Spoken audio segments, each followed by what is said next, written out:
Welcome to the Parts and Labor Podcast, the podcast that explores the strategies, systems, and stories that drive salon success. I'm Alicia, founder and CEO of SalonScale. And I'm Whitney, head of sales here at SalonScale. And welcome to the Parts and Labor Podcast.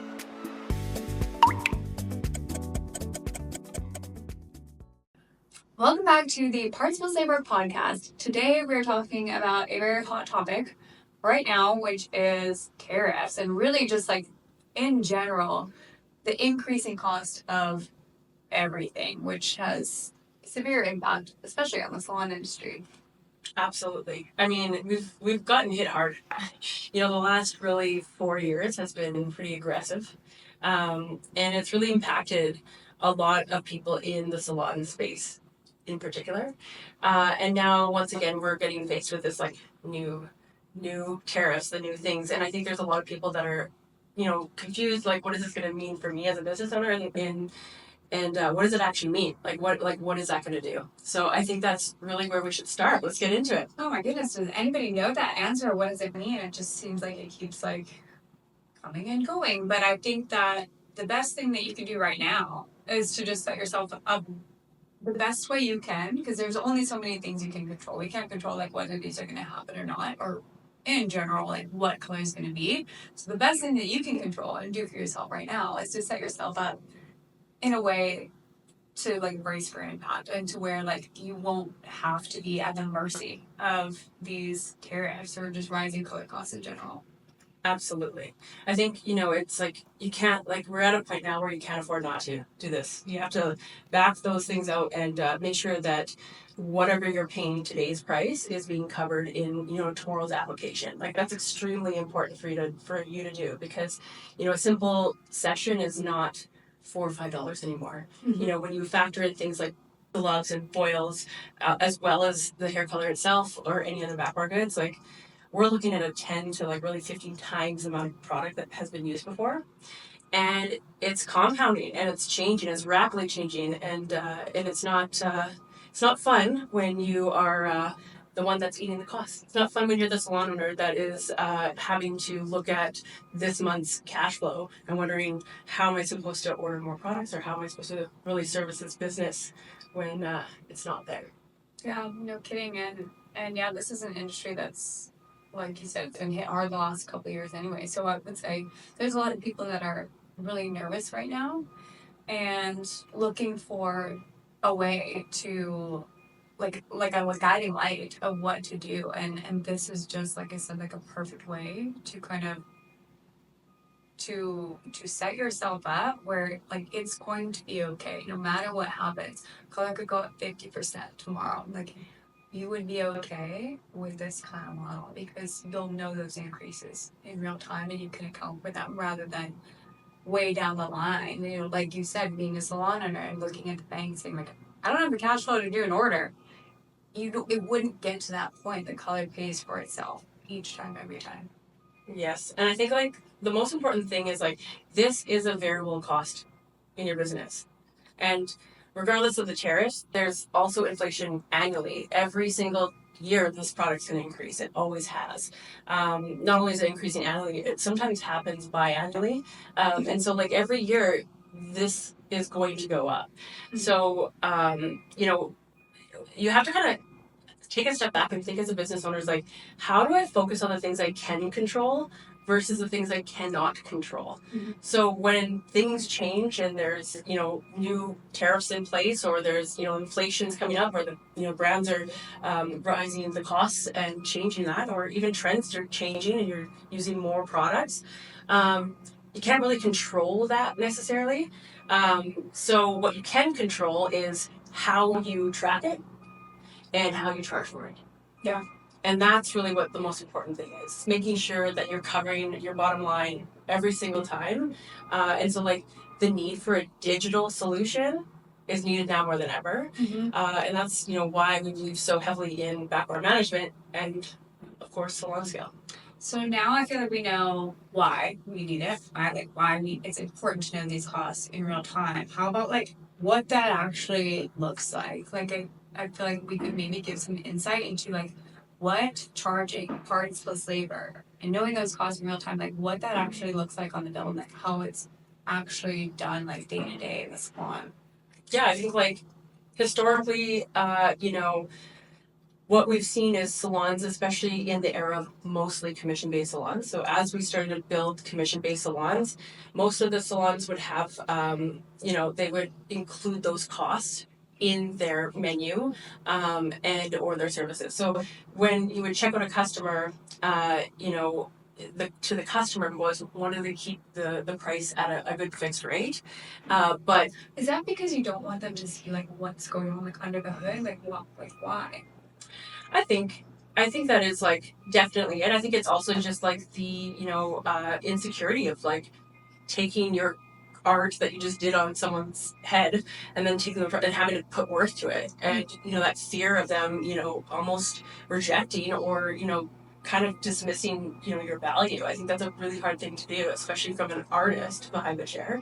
And most of the salon industry is a really young industry, and so like that's a lot. It takes a lot of like self confidence and self worth to be able to go up and charge for exactly what you're worth. Mm-hmm. And so I think it just takes a while to kind of get in the good loop and the habit of it. Mm-hmm. And so I think sometimes what we do, or what we've seen has happened is like we kind of think that we're the ones that are buying for our customers. Like we spend for them. So like if we are in a position that we can't afford something, we just assume that it's too much for the customer. Mm-hmm. And so like that takes a while because like as you evolve and as you get older and you start to raise like I guess like save money for your future and your inheritance and all that stuff, you start to get to a place where you're more financially stable. So like when you think of yourself at 50, 60 years old, you're in a place where you can afford more. You have more disposable income. Maybe you don't have kids at home. You have more affordability. So I think this is where the disconnection kind of comes from with stylists, is that I think they're thinking too much about what it feels for them and what they can afford versus what the customer truly has a budget for. Can I ask you an honest question? So with that mindset, like I completely agree, you get older and you're a little bit more financially stable. Did you want to like charge like a 19-year-old different than like a 15-year-old? Did you have more anxiety like going to the checkout when it was like a younger person? Did you just assume they wouldn't be able to afford it? Did you not add extra rolls on for them, or? Oh yeah, like especially if it was also someone younger, mm-hmm. too, and you want to be creative, and you wanted to like express yourself. I wanted to be desired. I wanted to have a client return to me. Like, so I was going to do whatever I could to get them back. And so I was not necessarily thinking of, how much profit can I make per session. I wasn't profit focused. I was very much trying to build a clientele. And that clientele built some revenue for me. Yeah. After a few years, then all of a sudden I wanted to grow my revenue. Like I wanted to make more money. So that's where I started to really realize, what I probably needed to charge more, and started to like charge for those extra bowls and start to charge for those extra services that I was like leaving on the table just because I wanted to build a book. Would you give yourself different advice going back? Like, would you still want to build your clientele the same way, or would you want to start with profit from day one? I think especially like coming to the topic of rising costs and all this stuff, like there is no way to do this anymore without being focused on what you're going to make at the end of the day. Mm-hmm. There's no way to do it. And I think it's an extremely important skill set to get in the moment you step onto the floor. The moment you become a stylist and you're working, you absolutely need to be profit focused. Because I think, at the end of the day, we're not trying to do this to be starving artists. And if you can start from the very beginning, it's uncomfortable. But things that you practice daily over and over and over, and you consistently work at it, it becomes a little less uncomfortable, and therefore you're going to really hit what you need to do. So I really just think that most people need to be focused on that. And in today's climate with the economy, you simply, we're not going to see being able to like just inflate just charging $250 an hour. Like the clientele and the economy right now, it's like, what can the economy afford? Mm-hmm. And so if I was a new stylist right now and I was like looking at where the world's going, people are going to come in less frequent. So they're not coming in as often and they're not going to spend as much. meaning the only way you're going to maximize yourself is really focusing on what's left after those expenses, and really just what's left in profit for you and the business. Mm-hmm. Yeah, that makes complete sense. And if you're, growing a clientele of discounted clients, you're just going to have a bunch of people that you're making a few dollars off of, right? You have to, like you said, not gouge anybody. Like, make sure that your pricing is perfect, especially when the profit margin's thin. Like, just optimize every single client that comes in. And I think there's like a misunderstanding with parts plus labor that you're price gouging or that you're nickel and diming the client, but it's like, no, this is how you can take the cost of goods out of it. So you can, the initial switch, it might be a price difference, but then you can keep that price low. And when it is time to do a price increase, it's based on like the talent, the demand, the kind of fun way to increase the price rather than having to raise your price because of the cost of color. Like, that will take care of itself each time and in a fair way. Because if color goes up 25%, you can just, you need to leave. Here's the fly. Sir? Yeah. And now to the fly. Yeah, I think like spinning off what you're just saying, I think like I think the big thing as a salon owner, I think as a salon owner, I think it's just I kind of struggled here too, where it's just like keeping your talent, keeping stylists happy. It's super easy for them to go off on their own. Like, you created this like brand and all this stuff. It costs you. You're investing a lot of your capital back in your business. Like, you're investing a lot of things, whether it's education, whether it's new paint. You're investing all of the profits that you probably likely made because you're making it look nice and you're creating the atmosphere and experience for your stylist. So you have to ask yourself, if I'm investing all that stuff back and then I have stylists leave really quickly, that starts to really factor into like, understanding that like that true ROI is, your input and output, or understanding like, how like maybe I might need to start budgeting and understanding my cash flow management a little bit more then, so that I can like create a better system. Mm-hmm. And so when you are going to do this, when you think of parts and labor, when you include the cost of goods in your services and there's a commissionable earning, when you have this situation happen and things like inflation and things are rising and you're constantly having to have that like uncomfortable conversation where you get your whole team in a little huddle and you have like, maybe you have a bucket and you made everyone like scrape and you're like, I don't know, did some type of calculation and you're like, you guys, we wasted $400 this month. Mm-hmm. It's an uncomfortable way to kind of do it. And so like to take that off the table is like, that needs to be paid for. So when we separate that becomes, the cost associated with the part to the actual charging or the structure of parts plus labor. Mm-hmm. When we separate that, those are covered. That means like you have to assist yourself before you assist others. Like, when you like fly, they always say that. Put the mask on yourself before you assist others. As a salon owner, you need to assist yourself. Make sure your cost of goods are covered first before you assist others, or else it's always going to build you.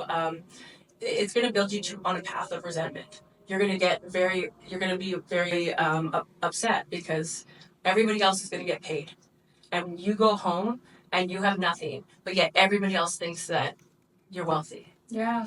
And whether it's coming off taxes, whether it's coming from inflation, whether it's coming to higher commissions, like, you're the one eating all those costs. And so that's why I think it's important. And then kind of, layering that into like the labor side is when you build something so great, you build up this team just to have some of them leave, like, it's inevitable. Mm-hmm. No matter how great of a brand and culture you build, the life cycle of a stylist is unlikely they're going to be with you past 5 years. So if you're building someone and a lot of your high revenue generators are gone within that, it's hard to build that back and how to keep the business going that way.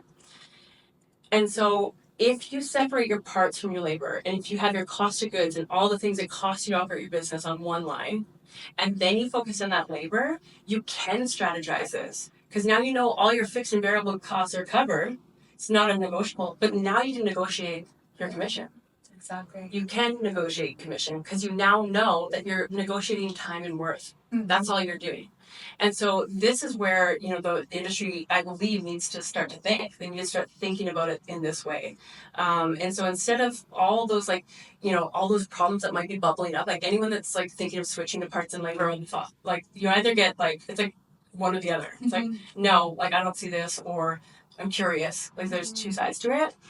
But I think that's the thing that we have to think about, is like all these problems you're thinking about, like, well, I don't know like how to talk to my teams, or I don't have to do this, or they're going to have a problem with us charging customers and people have this. Like every single thing about parts plus labor is transparency. And the transparency builds trust. And the trust is needed now more than ever. There you go. You need trust. You need to trust your team, and they need to trust you. And the more that you have that connection, they'll take care of the customers, and the business will run itself. And that is the most important foundation. And I think even as a salon owner myself, I would go home and I would be in resentment. And I would be upset, and didn't know how to cover these things. And like the only really, option was like, well, charge more, or like implement another service fee. So it's always uncomfortable. Didn't quite know. And the moment I switched to parts and labor, I broke free of that, and I never had to worry about that again. And to be honest, like that helped me cover myself when, times change, when the economy changes, when things change. I never had to have the huddle and be like, it's not just a waste issue. It's not wasting. It's actually like these supplies are also going up, and it's actually affecting how profitable this business is. Not just what I'm making, but like how profitable the business is. Yeah, you said a lot of good points. One, like the waste. It's like, yeah, you can scrape and you can show a bucket, and I think you can look $400, but like that money's gone. And so how do you actually pay for it? This is a solution to that. And then two, when you talked about, the rich salon owner, everyone thinks that you're making more than any. Well, I talk to a lot of salon owners, and they're making the least, or they're not taking a paycheck yet. And I think like the optics of it are just very different than the actual reality in a lot of cases.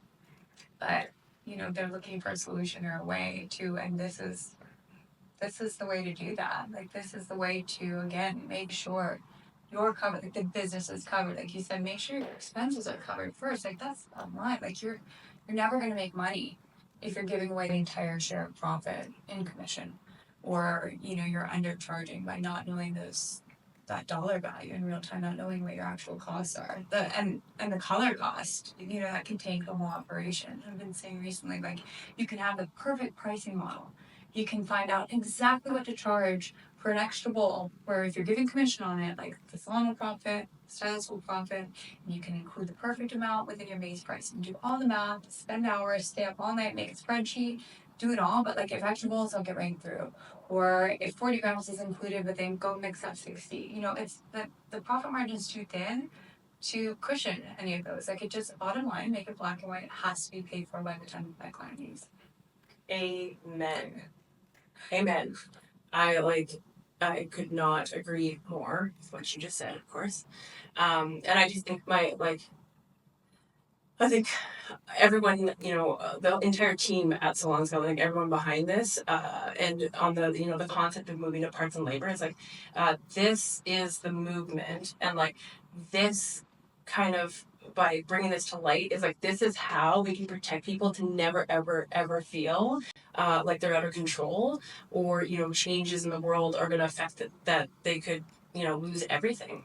And that's why this matters. So it's like it's so much more than just someone trying to tell you a different strategy, or this is how I charge. It is literally a way of buying back a lot of your time, a lot of your wealth in your business, and then creating a system that is transparent with teams. Most importantly, that really scales you in your business, ensures that you'll always be covering costs through any time, the moment it happens, real time. Yep. And then so that you can stay around. No one opens a business to want to close it, 6 or 7 years later. Well, imagine that. Like, you open a business, you take out a loan, you pour your heart and soul into it. You probably don't take a profit at first. Like, you put, your savings on the line. And then something like tariffs, whether it's it could not even be from your government. It could be from somebody else's government that's affecting you. Could tank the whole thing.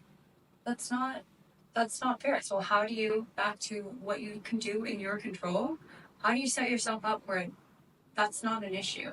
Because there is a way. It's charging this way to where it doesn't have to be an issue. It doesn't have to close your doors. Absolutely. I think that's exactly where I think it's perfect time to kind of like wrap up this episode on that. But I think the big thing is exactly on the concept of you can't wait. For every day you wait, those costs are going up. They're going to rise anytime. And like, you can't wait for that perfect timing to cover those costs. Mm-hmm. Rise prices overall, you're always playing the catch up game.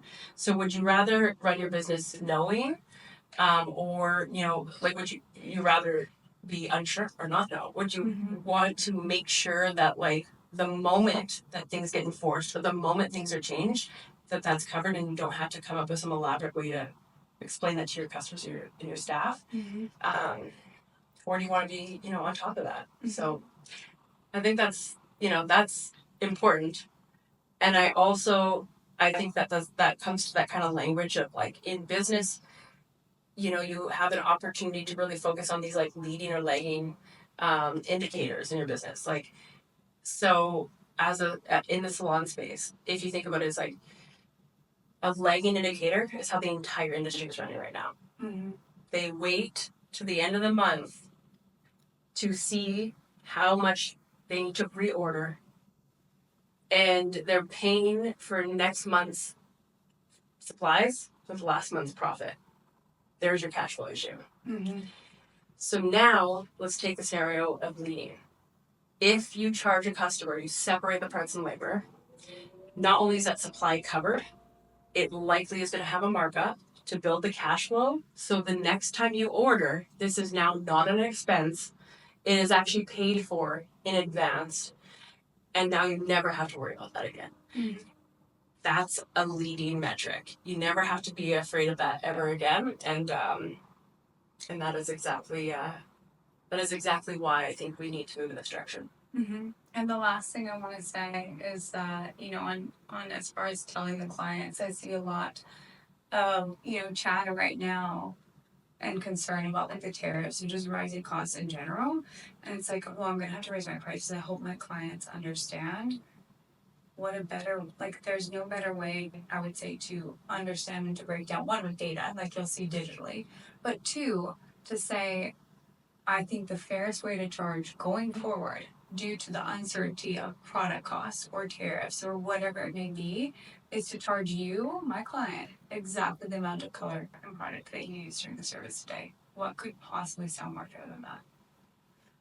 I think that's the fairest way to do it. Awesome. Well, thank you. Thanks for this time. Thanks for listening. And we can't wait to come with another episode for you. See you next time.